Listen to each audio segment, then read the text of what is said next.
e sentiu no corpo estar curada do seu flagelo. Jesus, reconhecendo imediatamente que dele saíra poder, virando-se no meio da multidão, perguntou: quem me tocou nas vestes? Responderam-lhe seus discípulos: vês que a multidão te aperta e dizes: quem me tocou? Ele, porém, olhava ao redor para ver quem fizera isto. Então a mulher, atemorizada e tremendo, e cônscia do que nela se operara, veio, prostrou-se diante dele e declarou-lhe toda a verdade. E ele lhe disse: filha, a tua fé te salvou. Vai-te em paz e fica livre do teu mal. Amém. Os irmãos podem sentar. Nós temos aqui um assunto, obrigada, pertinente na Bíblia e de vital importância para nós que somos filhos de Deus: fé. Fé é uma palavra escrita tantas vezes na Bíblia e tão necessária. O autor de Hebreus chega a dizer: sem fé é impossível agradar a Deus.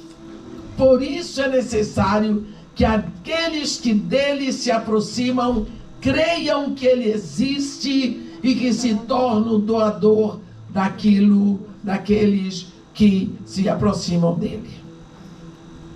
Bem, a fé, segundo a Bíblia para nós, ela é a certeza do que se espera e a convicção de fatos que não se veem. Então, fé, a característica dela é que ela é certeza e ela é convicção. A pessoa que tem fé, ela tem certeza e do que ela espera. E ela é convencida absolutamente de fatos que ela não vê.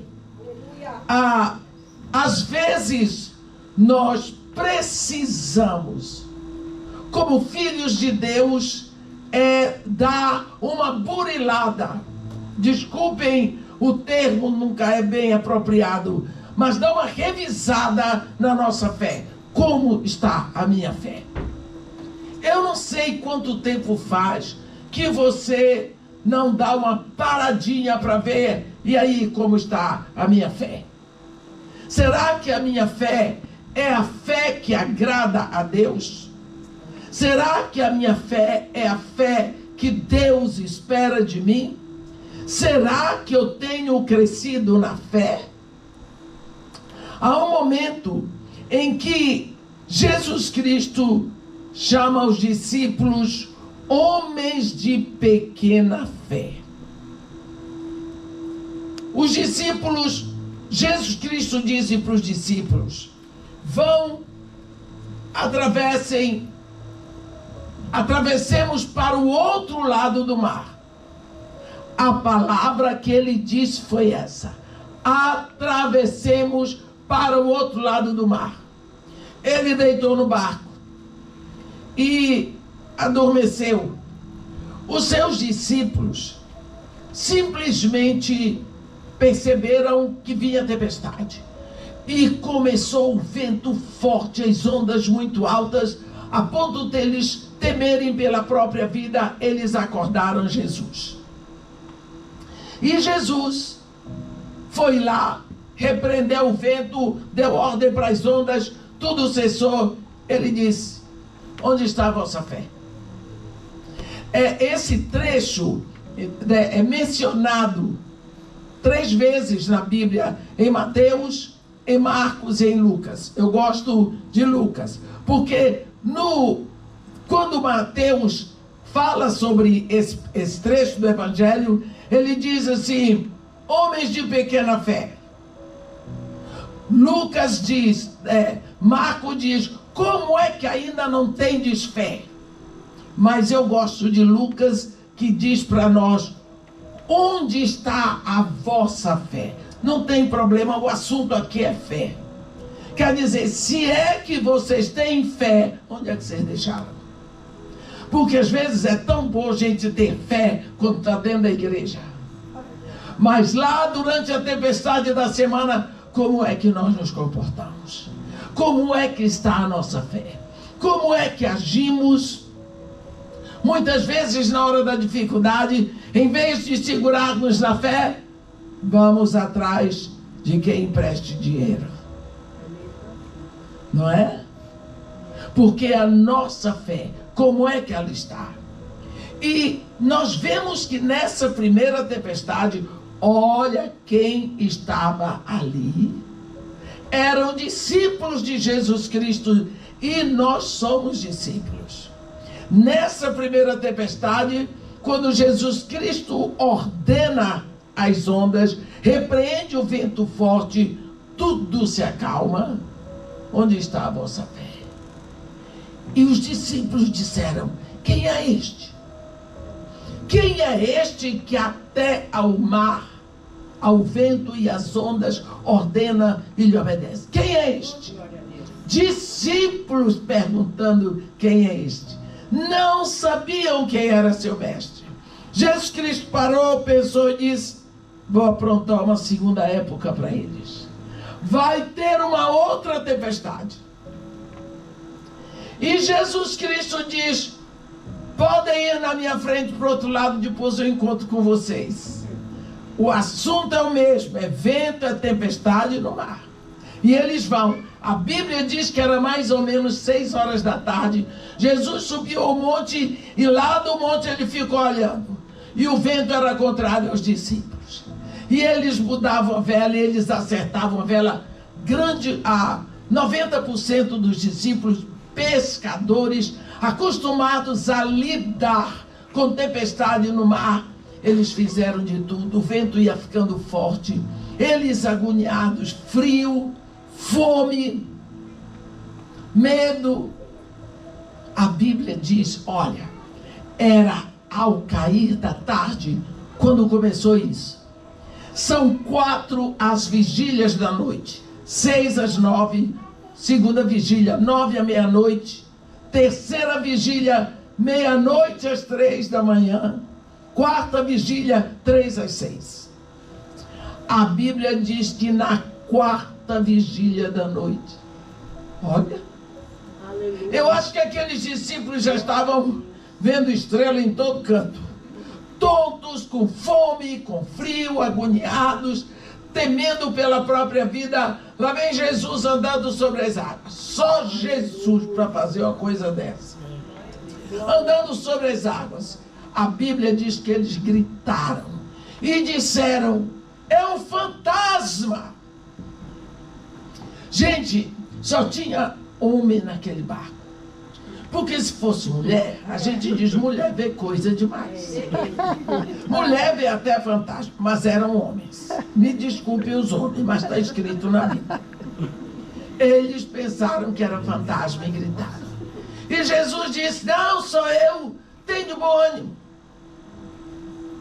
Aí Pedro disse: se és tu, Senhor, manda que eu vá a ti caminhando sobre as águas. Jesus disse: vem. E Pedro saiu do barco e andou sobre as águas, até que ele disse: ei, espera lá, como é que eu estou andando sobre as águas? Olhou a tempestade, deu atenção para a tempestade, começou a afundar. E Jesus ficou lá perto de Pedro. E Pedro afundando e batendo água, até que ele pensou que ia morrer. E disse: Senhor, salva-me. Jesus só estendeu o braço assim, puxou e disse: por que duvidaste, homem de pequena fé? Homem de pequena fé. Quando ele entrou no barco, junto com os discípulos, junto com Pedro, aqueles mesmos discípulos que da primeira tempestade disseram assim: quem é este? que até o vento e as ondas ordena e lhe obedecem. Agora esses mesmos discípulos dizem: verdadeiramente és filhos de Deus. A fé deles cresceu. Jesus Cristo diz: homens de pequena fé, e a fé cresceu. Quantas vezes nós não estamos dando atenção à nossa fé?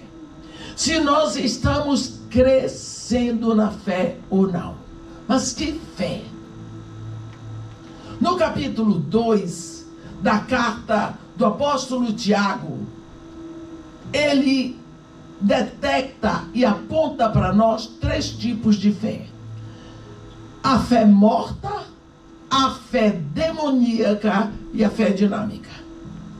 A fé morta é a seguinte: eu sei que Deus disse para eu fazer, eu sei que é certo fazer, mas eu não faço. Qual é o prejuízo?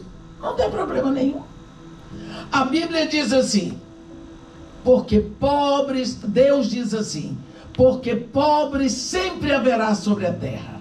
Por isso eu te ordeno que livremente tu estendas a tua mão para o teu irmão, para o pobre, para o necessitado.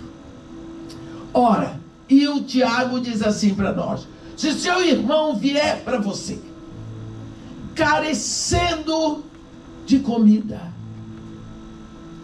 e você o despede com fome, a sua fé é morta. Porque você conhece a necessidade dele, você sabe que Deus quer que você estenda a mão. O certo é suprir, mas você não fez. Então a sua fé de que Deus mandou você fazer, ela é morta, porque ela não produziu resultado visível. Isso é fé morta.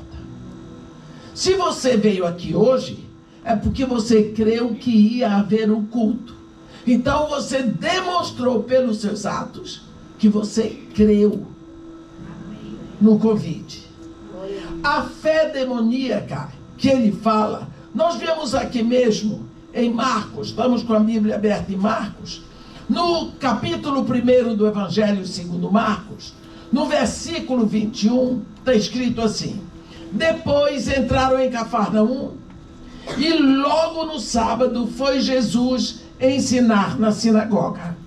Maravilhavam-se da sua doutrina, porque os ensinava como quem tem autoridade e não como os escribas. Não tardou que aparecesse na sinagoga um homem possesso de espírito imundo, o qual bradou: que temos nós contigo, Jesus Nazareno? Vieste para perder-nos? Bem sei quem és, o Santo de Deus. Mas Jesus o repreendeu, dizendo: cala-te e sai deste homem. Está vendo? Demônio dando testemunho a respeito de Jesus. Demônio dizendo que Jesus é o Santo de Deus. Portanto, saber que Jesus é o Santo de Deus, crer que Jesus é o Santo de Deus, não é o suficiente. Todos os dias, quando amanhecia o dia, um judeu tinha que levantar a mão acima da cabeça e dizer: o Senhor Deus de Israel é um só Deus. Todos os dias. Quando o Tiago está escrevendo esta carta, ele estava escrevendo a carta para os judeus que estavam na dispersão. E ele diz assim: crês tu que Deus é um só? Faze bem. Faze bem. Até os demônios creem e se tremem todos. Quer dizer, os demônios sabem perfeitamente que Deus é um só. Eu repito, gente, Satanás não é ateu. Os demônios não são ateus, porque eles sabem perfeitamente que Deus existe. Eles sabem perfeitamente perfeitamente quem é Jesus Cristo. Nós temos aqui, em Marcos 5, onde nós lemos a introdução, o momento em que Jesus foi para a terra do Gadareno, e quando ele volta é que acontece esse episódio com a mulher do fluxo de sangue. E quando de longe ele mandou que os demônios saíssem daquele homem, a Bíblia diz: quando andava sempre de noite o homem endemoniado, dia e de noite clamando entre os sepulcros e pelos montes, ferindo-se com pedras. Quando de longe viu Jesus, correu e o adorou, exclamando em alta voz: que tenho eu contigo, Jesus, Filho do Deus Altíssimo? Conjuro-te por Deus que não me atormentes. Não parece anjo falando? Pois é demônio. Os demônios, está vendo? Eles creem que Deus é Filho do Deus Altíssimo. Então, crer que Jesus é o Filho do Deus Altíssimo não é a fé que Deus está esperando de nós. Saber que Jesus Cristo foi à cruz, que morreu, que ressuscitou, é só essa a sua fé? É só isso que você precisa saber? Esta fé não leva você a canto nenhum. Qual é a fé que Deus espera de nós, que Deus quer de nós? Chama-se a fé dinâmica. O que é isso, a fé dinâmica? A fé dinâmica é aquela que leva você a fazer o que Deus disse para fazer, sem medir as consequências. É aquela que leva você a obedecer para agradar a Deus. É aquela que leva você a se importar em que sua vida seja agradável a Deus. Essa é a fé dinâmica. Ele dá como exemplo de fé dinâmica Abraão e Agar, aquela que era meretriz de lá de Jericó. Porque a fé de Abraão é um exemplo para nós. Quando estava uma confusão na casa de Abraão, no capítulo 21, e que Sara diz para Abraão, despede a escrava com seu filho, porque o filho dessa escrava não será herdeiro com Isaque, meu filho. O pau quebrou na casa de Abraão. Houve briga. Abraão não queria abrir mão porque o filho era dele. E briga, e Deus veio acalmar os dois. E Deus diz para Abraão: atende a Sara em tudo que ela te disser, porque é por Isaque que será chamada a tua descendência. Deus diz, Deus deu a palavra, então esta palavra será cumprida. É por Isaque que será chamada a tua descendência. No capítulo 22, quando Deus diz para Abraão, vai à terra de Moriá, e lá sobre um dos montes sacrifica em holocausto a mim o teu filho único que amas. Ele disse, sim, Senhor. Aí ele foi. No versículo 5, ele viu o monte, e ele diz para seus servos: ficai aqui com o jumento, eu e o menino iremos, e havendo adorado, voltaremos. Você diz assim: Abraão, você é doido? Como é que você vai sacrificar o filho e diz que você voltará com ele? Se você vai sacrificar, ele vai morrer. Como é que você vai trazer ele de volta?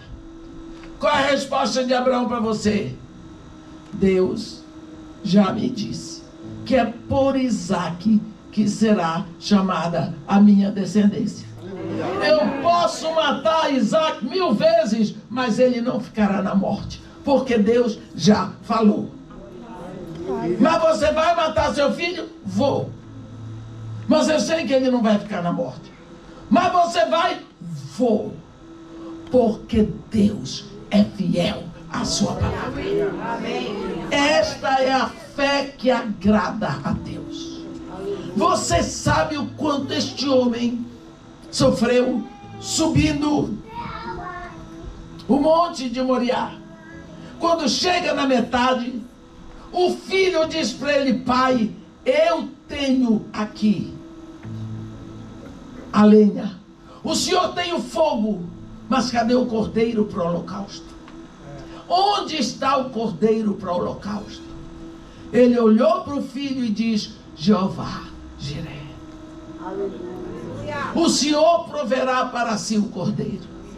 Pois este homem chega lá em cima, põe o filho em cima do altar e ele vai sacrificar. Por quê? Porque Deus não vai deixar ele na morte.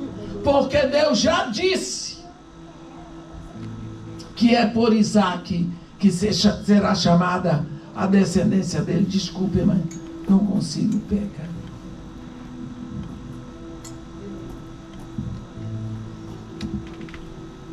Porque Deus já disse, é por Isaac que será chamada a tua descendência. Quando ele vai descendo o cutelo, Deus diz a Abraão, ele: eis-me aqui, Senhor, chega. Como tu não me negaste o teu filho único que amas em holocausto por mim, eu juro por mim mesmo que darei o meu filho único que amo em holocausto por ti e pela tua descendência. Quando Abraão olhou, tinha lá um cordeiro. Ele tirou o filho do altar de holocausto, pegou o cordeiro, botou no altar, sacrificou. O que eu quero que você veja é o que é a fé dinâmica. A fé dinâmica é aquela que nos leva a depender única e exclusivamente do que Deus diz. Só isso. É muito difícil, mas é a fé que Deus espera de nós. Eu me lembro de uma vez que eu tenho um projeto no Morro Dona Marta e eu estava lá dentro do projeto e chega um moço. Alguém bateu na porta. Pá, pá, pá, pá. E a menina foi abrir. Quando abri, eu vi que ela tomou um susto, veio assim para trás, de preta ficou verde. Eu disse: alguma coisa séria. Eu fui lá. Aí tinha um rapaz que eu reconhecia, um matador. Isso já faz tempo. Ele estava com revólver aqui, uma carabina na mão. Eu disse: o que foi? Ele levantou assim para meu papel e disse: toma aí. Eu disse: o que é isso? Tome. Eu disse: não. O que é?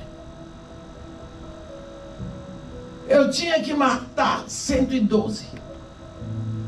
Eu já matei 100. Eu disse: qual é o problema? O que é que eu faço com esses 12?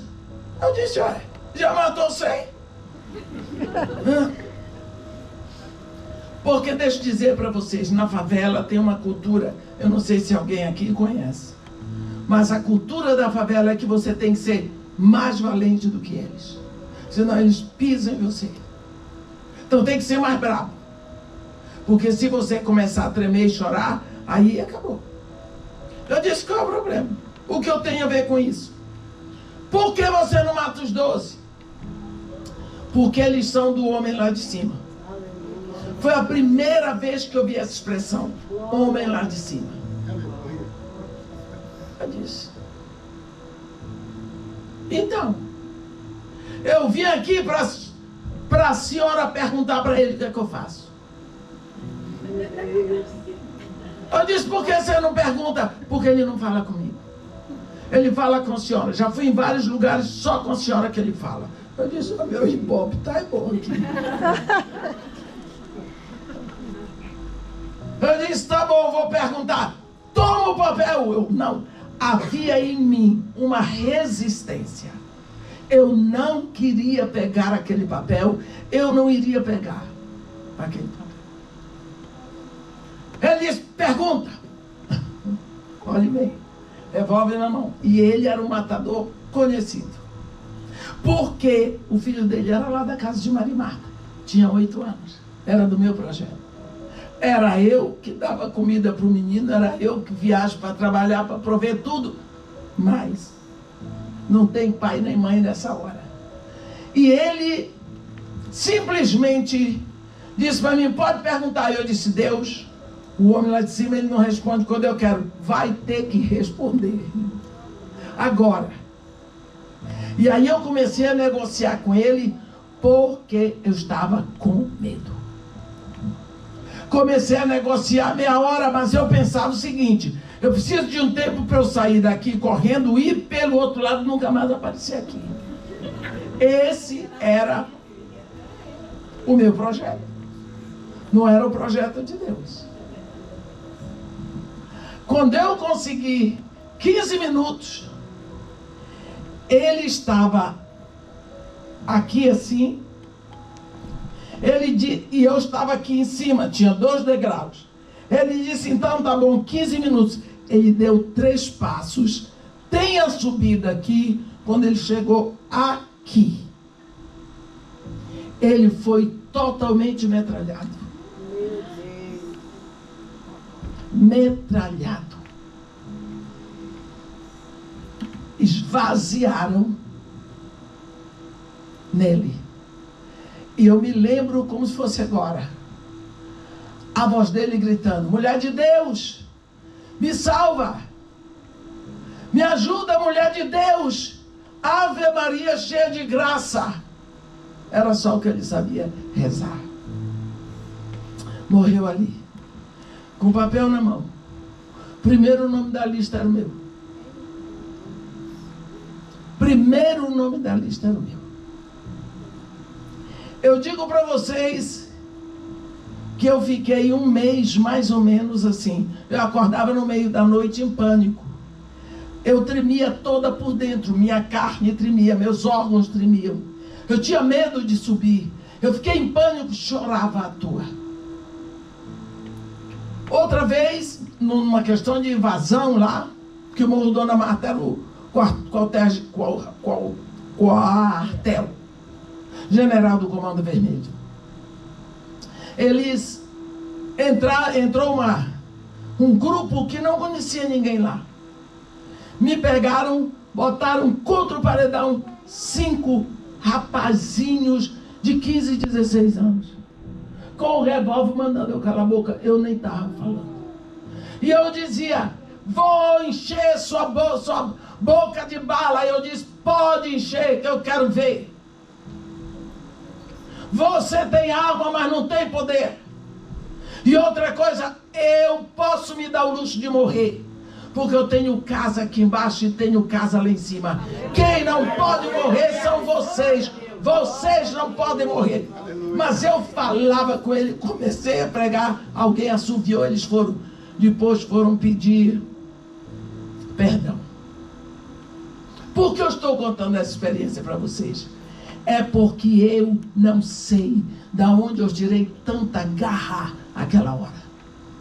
Vem algo lá de dentro. O suprimento de Deus chega. Eu não sou uma pessoa de enfrentar. Eu tenho a estampa de valente. Meu marido que me conhecia me chamava grande à toa. Porque eu despenco. Mas nessa hora, o poder que vem, a força e a garra, o suprimento de Deus é tremendo. A única coisa que eu sabia é que eu tinha que estar ali. Eu sabia que eu não podia pegar naquele papel. Eu sabia.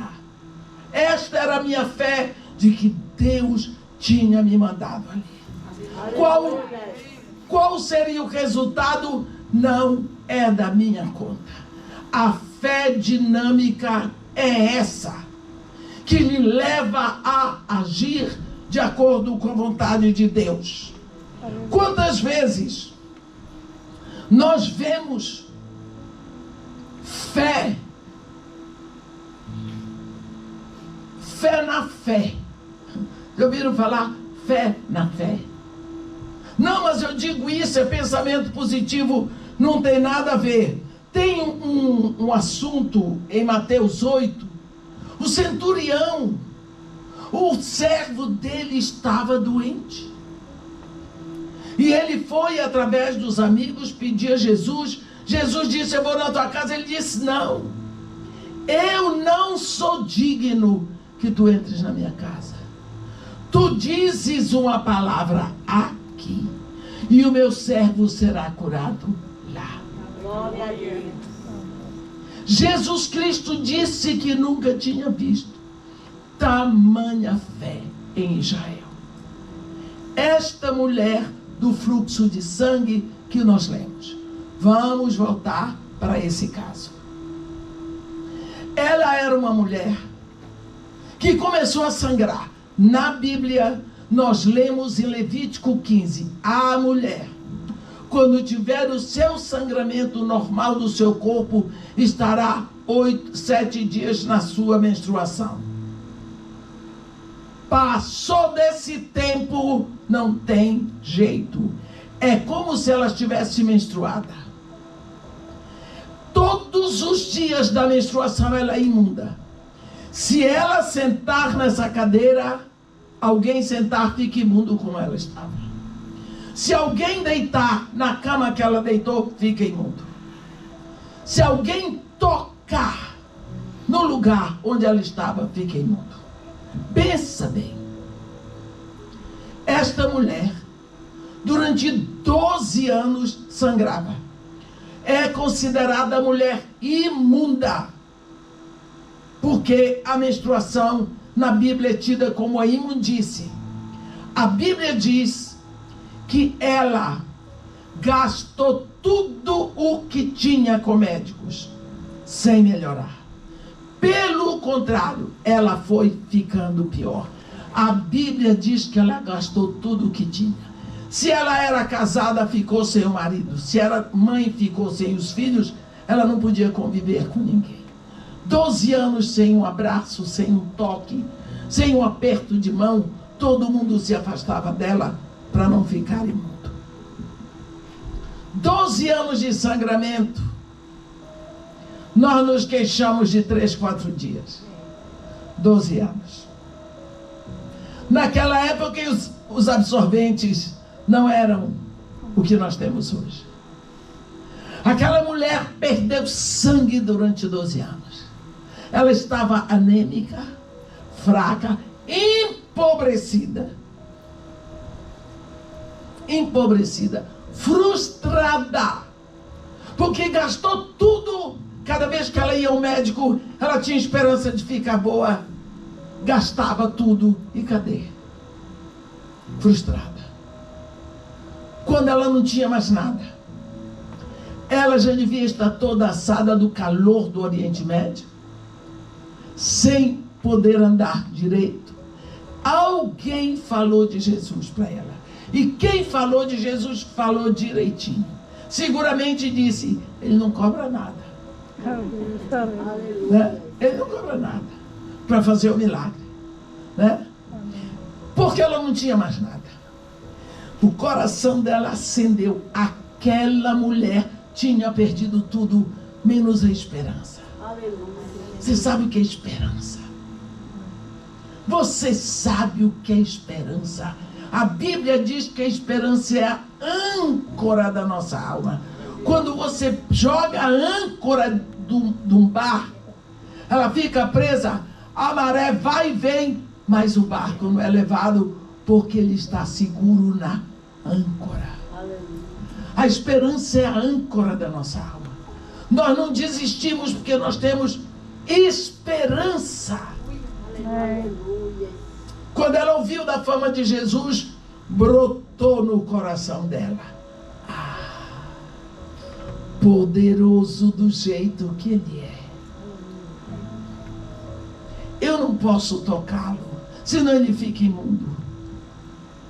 Ele não pode me tocar, porque eu sou imunda. Mas, que tal? Sabe como é mulher? Se eu tocar só um pouquinho na sua veste, era aquela capa que o mestre usa em cima, ele nem vai perceber. Ele não vai saber.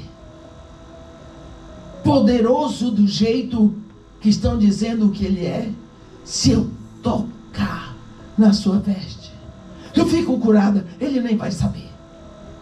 A mulher firmou isso no coração.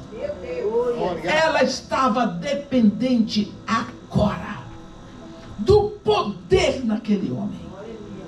Por quê? Porque ela ouviu a respeito dele.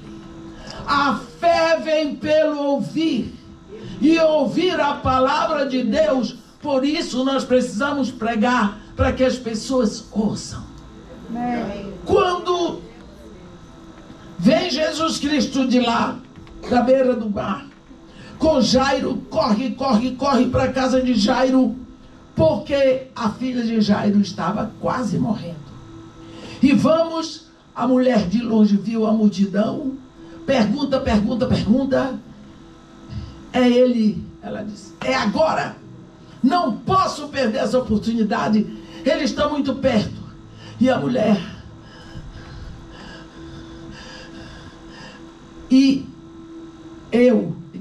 quando eu digo aquilo que não está escrito na Bíblia, eu saio do púlpito, portanto eu vou sair.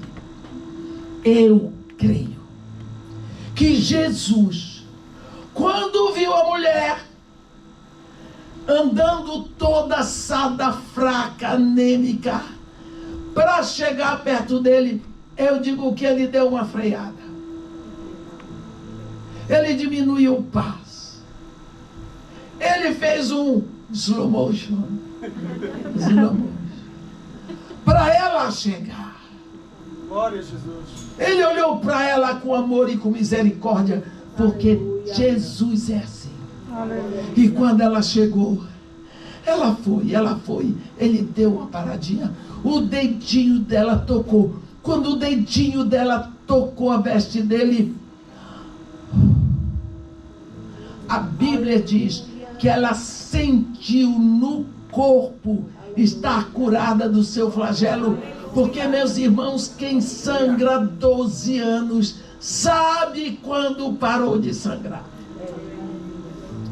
Quando a mulher sentiu, ela fez assim, até que enfim. Glória a Deus. Pode ir embora todo mundo. O meu sono. Nisso ela ouviu uma voz. Quem me tocou nas vestes? A mulher estremeceu. Os discípulos disseram, mestre, tu vês que todo mundo te comprime e perguntas quem me tocou. Mas Jesus não disse quem me tocou, ele quem me tocou nas vestes, porque essa era a proposta da mulher. Nas vestes. Aí ele ficou, deu com o rosto da mulher.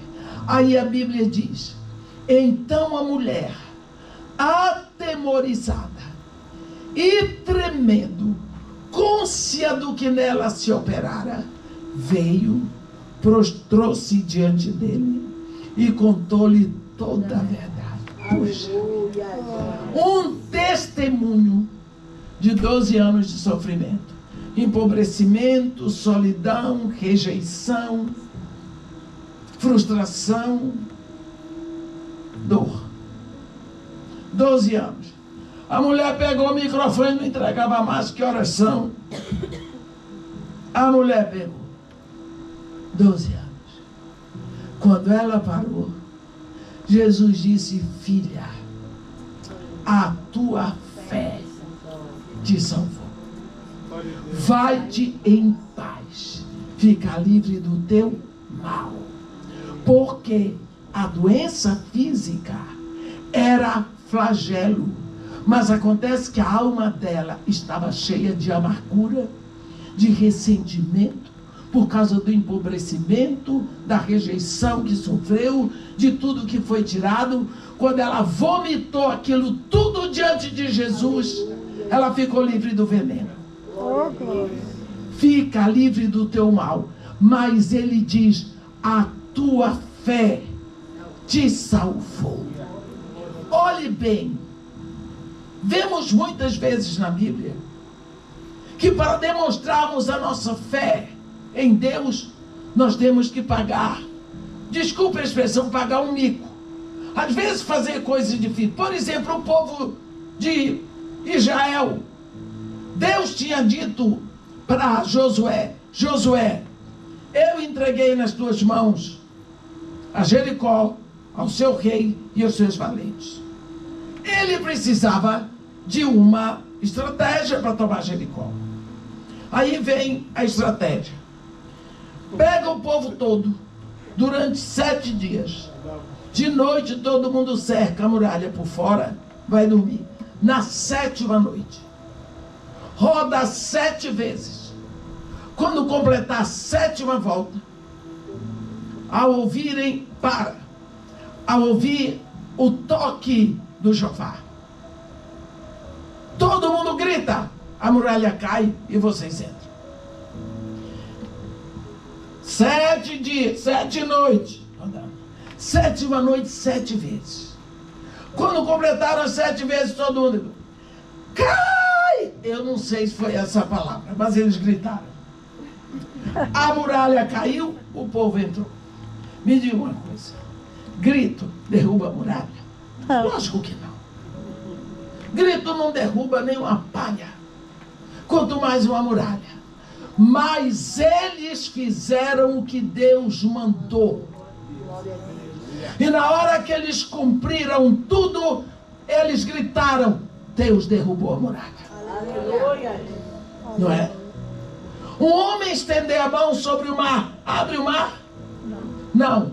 Mas Deus diz para Moisés: abre o mar, levanta a mão. Abre o mar para o povo de Israel passar, Moisés. Quando Moisés, coitado, fez, Deus soprou um vento oriental, foi rasgando o mar todinho. Aleluia. Braço levantado sobre o mar, abre? Não. Mas ele obedeceu. Diante daquela confusão, lá vem Faraó, o povo querendo matar Moisés. E Deus abriu o mar. Ele teve fé para obedecer. E Deus então fez o milagre. Aleluia. Naamã não queria ir para o rio. Não será por acaso Albana e Farpá, rios de Damasco, melhor do que todas as águas de Israel? Não poderia eu banhar-me neles e ficar curado? Os rapazes dele disseram: ah, meu pai, se ele mandasse o senhor fazer uma coisa difícil, o senhor não ia fazer. Quanto mais que ele só disse: banha-te. Foi para lá. Começaram os passos de fé. Primeiro, o general leproso não queria mostrar a lepra para ninguém, porque ele usava o uniforme com os brasões. Tirou pelado, só tinha lepra na pele. Entra a primeira vez, leproso seco, saiu leproso molhado. Segundo, terceira, na 7ª vez, agora eu sei que em toda a terra não há Deus, só em Israel. Por quê? Porque viu, creu. Mas ele pagou o mico. Ele obedeceu até o final. E o milagre aconteceu. Isso se chama fé dinâmica. É você obedecer quando tudo parece impossível, mas você faz por quê? Porque Deus diz. E se Deus diz, está dito. Nós temos na Bíblia tantos exemplos de fé. Tantos exemplos de fé. Quando Paulo chega em Listra, porque até ali Paulo ia sempre para as sinagogas. Mas quando ele foi expulso na sinagoga de Antioquia da Pisídia, ele sacudiu a sandália dos pés e foi para Listra. Listra ele foi pregar no mercado, na praça. Pregando, olhou e tinha um homem que era aleijado. Nunca tinha andado. Um aleijado na praça, todo mundo sabe que é aleijado. Todo mundo conhece o aleijado da praça. Paulo pregando e o homem com o olho fixo em Paulo. E Paulo viu que ele tinha fé para ser curado. Paulo disse para ele: levanta-te e apruma-te sobre os teus pés. Ele de um salto se pôs em pé. Você observou? Esse homem nunca tinha andado. Ele podia ter dito para ele: ei, cara, eu não posso levantar. Eu nunca andei, como é que eu vou ficar de pé agora? Cara, você está mandando eu ficar em pé, eu não posso. Não é? Mas ele se levantou. Foi um sururu. Não sei se vocês conhecem esse termo. Um sururu, uma confusão, porque em frente ficava o templo de Zeus. Aí lá vem sacerdote de Zeus, já querendo trazer touros e grinaldas para sacrificar para Apolo e Júpiter, os deuses naquela época. Mas Paulo viu que o homem tinha fé. Ele estava impressionado, ele estava bebendo a palavra. Quando Paulo diz: levanta-te, apruma-te sobre os teus pés, o homem levantou. O homem levantou. Quando nós falamos sobre fé e nós pensamos como está a nossa fé. Olha, eu poderia ficar com vocês até amanhã falando sobre fé, porque eu gosto de pregar sobre fé. E a Bíblia é palmilhada de exemplos. Só que amanhã o povo trabalha. Então, eu não trabalho. Então, o que eu quero dizer para vocês, a Bíblia diz: quando ouvirdes a palavra da verdade, o evangelho da vossa salvação, tendo nele também crido, fostes selados, marcados, carimbados com o Espírito Santo da promessa. Quando você ouve o evangelho e você crê no evangelho, o seu nome, você abre a boca, você confessa Jesus como único Senhor, suficiente e Salvador. Seu nome é escrito no livro da vida da eternidade. Você é feito filho de Deus registrado e se torna morada do Espírito Santo. Nunca vai entrar em julgamento. Passou da morte para a vida. Você tem vida eterna. Simplesmente porque você creu no Filho de Deus. A graça de Deus é derramada a você quando você ouve a palavra, você crê, você confessa Jesus. Portanto, a fé é um assunto de importância preponderante para nós. Mas nós precisamos sempre examinar como está a minha fé. Será que eu estou com fé no que Deus diz na sua palavra? Ou eu estou acreditando em qualquer mentira? Vem um dar uma profetada e eu assumo. Que isso? A fé é na palavra de Deus. Porque a palavra de Deus é gerada no coração de Deus. Amém? Amém? Senhor Deus nosso Pai, Deus de toda a eternidade, o Senhor é Deus. O Senhor está entronizado nas maiores alturas entre querubins. Mas apesar de tão excelso, o Senhor está aqui agora. Por isso, ó Pai querido, em nome de Jesus Cristo, nós lhe pedimos que o Senhor esteja selando a palavra que o Senhor enviou. Que o Senhor esteja abrindo mais e mais os nossos corações. Que o Senhor crie em nós mais sede pela sua palavra, mais desejo de conhecê-lo. E que nós possamos crescer na fé que lhe agrada, na fé que nos trouxe para o Senhor como filhos de Deus. Nós lhe agradecemos, entregando ao Senhor todos os nossos dias, pedindo sua mão poderosa sobre a nossa casa, sobre os nossos filhos, onde quer que eles estejam, e que em nome de Jesus Cristo o seu nome seja louvado e glorificado em nós. Amém. Aleluia.